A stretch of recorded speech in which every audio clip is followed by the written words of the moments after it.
Deixa o trem. Pegando fundo. Tá pegando. Vai pegar o fundo.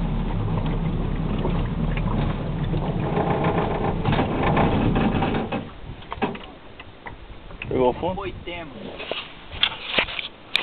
Um pouco em rosto, senão não vamos pegar. Entrar lá naquela ponta. Aqui, vovó.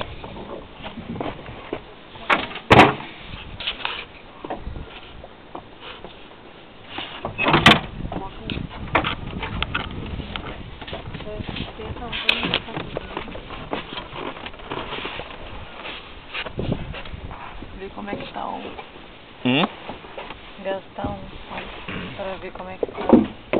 Tem bastante piranha nesse lugar deles ali. Comodoro pra pegar piranha no vapor, é. Piranha tem Comodoro mesmo, né? Por que você vem tão longe?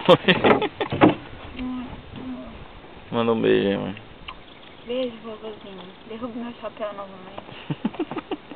Com os anzóis? Eu me vim com o chapéu, né? Como que você se Pegou vem? só o chapéu, Oi? foi a blusa dela, coitada. Ela tava falando. Pior, você tá me defendendo uma blusa. O William, Falou, agora é foda. cadê aquela isca artificial? Porque agora é foda, eu vou ter que usar a blusa de propaganda porque o Marcos levou a minha blusa. E aí, amor, já foi?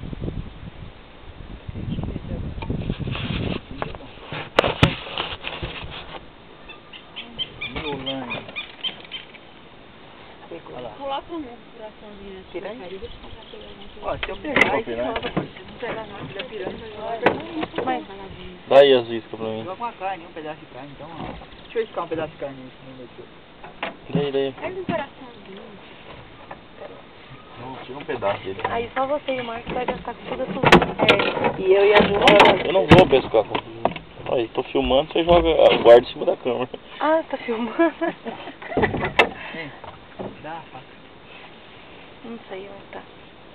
Soltar o facão. Pô, dá pra parar de filmar aí, não? Por quê? Ah, porque fica chato, né?